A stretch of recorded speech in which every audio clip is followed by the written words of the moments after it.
Picture this. You're a raccoon. You've lived in the Florida Everglades your whole life.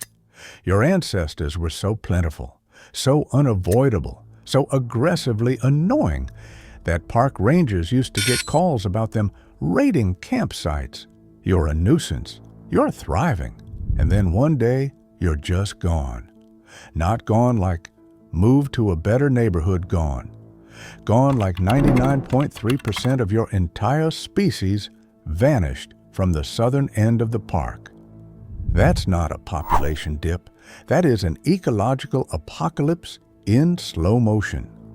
Welcome to the most jaw-dropping wildlife story happening in America right now, the Burmese python invasion of the Florida Everglades, and the desperate, ingenious, surprisingly hopeful fight to undo the damage. This is the science of what happened, what's being done about it, and what the Everglades is quietly starting to tell us about the resilience of life itself. Let's start with the crime scene, because the numbers here are not subtle. Burmese pythons are native to Asia, but they proliferated in Florida's Everglades due to the release of pythons kept as pets. Cute baby snake becomes an 8-foot roommate, panicked owner opens the back door, and suddenly the most biodiverse subtropical wilderness in the United States has a new apex predator with no natural enemies, no fear of humans, and an appetite that would make a competitive eater blush. The first sighting of a python in the Everglades was between 1980 and 1990, but by the early 2000s, scientists had confirmed the presence of a breeding population. That confirmation was the point of no return. Native to Southeast Asia, the Burmese python is one of the largest snakes on Earth, capable of growing over 18 feet long and weighing more than 200 pounds.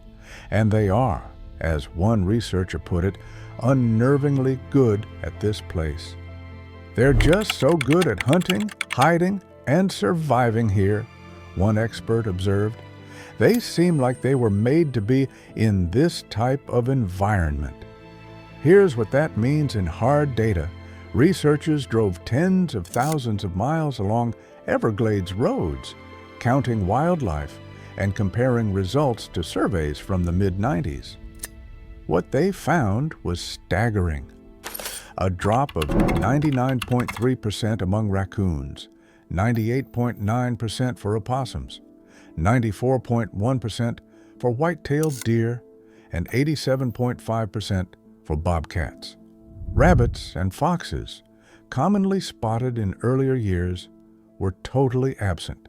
Not rare, not endangered, absent. Researchers drove thousands of miles and did not detect a single rabbit, dead or alive, once inside the park during the 9-year study. Nuisance calls involving raccoons used to light up the Park Service's switchboard, and now the lines were silent.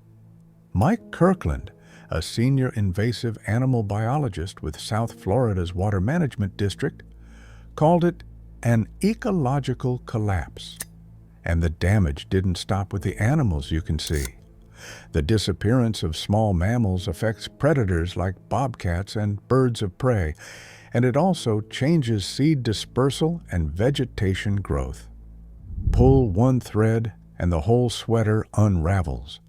Their aggressive predation on native wildlife robs panthers, raptors, bobcats, and other native predators of their primary food sources.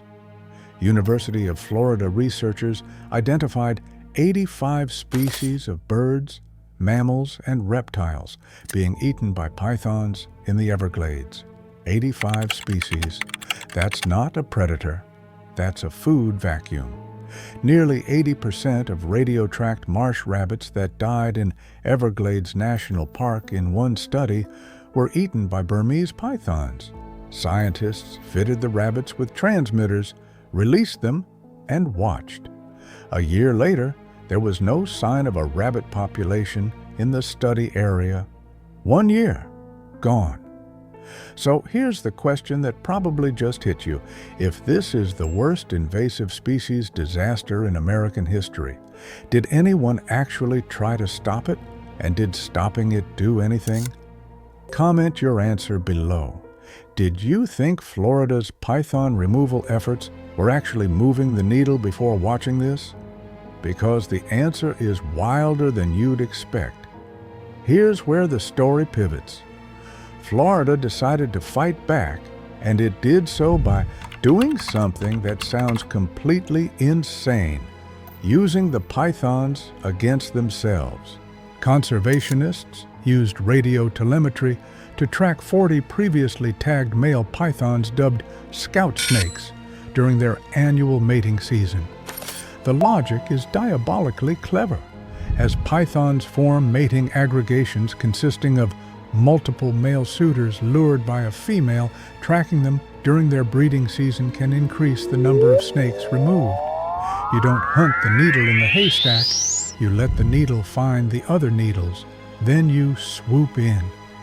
To maximize the population impact, wildlife biologist Ian Bartoshuk and colleagues focused on pregnant female pythons, each carrying an average of 70 eggs while weighing an average of 95 pounds. Remove one pregnant female and you've prevented 70 more pythons from ever hatching. The math gets aggressive fast, and the scale of what's been achieved is genuinely historic. Biologists ended the latest Everglades breeding season with a record-setting round of removals using tagged scout snakes to locate breeding females and removing 177 pythons and 4,100 eggs from a key stretch of habitat before more hatchlings could spread. Between November 2025 and April 2026, researchers removed 177 apex predators weighing a combined 8,080 pounds from a 200 square mile area inside Collier County, approximately 90 miles west of Miami. That's the organization's first 4-ton removal season, 4 tons of snake from one area. Zoom out, and the numbers get even more dramatic. The Python Action Team, removing invasive constrictors known as Patrick, has achieved historic success at removing invasive Burmese pythons from the Everglades since its establishment in 2017. Then in 2025, a new public-private partnership turbocharged everything. In just 3 months, May through July 2025, 1,022 pythons were removed compared to 343 during that same period in 2024, and 748 were removed in July alone, more than the entire previous year's total. Let that land. 1 month, more snakes pulled than the entire prior year. Since the year 2000, more than 27,000 Burmese pythons have been reported to the FWC as removed from Florida's environment. 27,000. And yet researchers are clear-eyed about what that means. Despite these efforts, tens of thousands remain across the Everglades, where pythons prey on at least 85 native species and continue to expand their range. They thrive in an environment that is 97% inaccessible to humans. You can't simply walk into the swamp and expect to find them. Instead, researchers rely on spotting them as they cross roads and levees. Adding to the difficulty, these snakes remain motionless for nearly 85% of their lives, and their intricate patterns offer perfect camouflage in this environment. But here's the signal that's giving scientists real hope, and it surprised even them. Long-term monitoring shows that scout snakes are struggling to find mates, which researchers interpret as a sign that population control efforts are working. When you put a male python in the field and it can't locate a female, that's not just a sad story for the snake. That's a population density signal. The pythons are getting harder to find because there are fewer of them to find. And what does that mean for the species that got hammered? This is where the science gets genuinely moving. Mammals play an important role in the Everglades ecosystem, and so recovery of mammal populations is closely tied with recovering the overall health and functionality of this ecosystem, said one University of Florida researcher leading the charge. The ecosystem doesn't recover species by species in isolation. It recovers as a web. Bring back the prey, and the predators follow. Bring back the mid-level mammals, and the birds of prey return. Bring back the seed dispersers, and the vegetation shifts. Everglades restoration projects have helped many of Florida's wading bird species recover. Researchers who've watched the broader Everglades restoration effort describe scenes that border on the unbelievable. The number of birds that have returned to that area is unbelievable. One expert said, "It confirms our theory that if you give the wading birds a chance, they will come back. But it has to be under the right ecological conditions." That phrase, the right ecological conditions, is everything. Because here's the uncomfortable truth sitting underneath all the good news. The Everglades doesn't just need the pythons managed. It needs the python pressure reduced enough and sustained enough for prey populations to rebuild before the next generation of snakes finds them. It's a race between removal pace and reproductive rate, and a female Burmese python can lay 50 to 100 eggs at a time. The math is not automatically on the ecosystem's side. The odds of eradicating an introduced population of reptiles once it has spread across a large area is very low, pointing to the importance of prevention, early detection, and rapid response. Scientists are not promising eradication. What they're promising is something arguably more important: proof of concept. Proof that sustained, intelligent, technology-driven removal can suppress a population enough to give native species breathing room. And the early signals, the scout snakes failing to find mates, the bird counts ticking upward in managed zones, the first cautious return of small mammals to areas where pressure has been reduced, those signals are real. What the Everglades is teaching us in real time is something ecologists call resilience theory. Ecosystems don't just collapse, they shift to new states.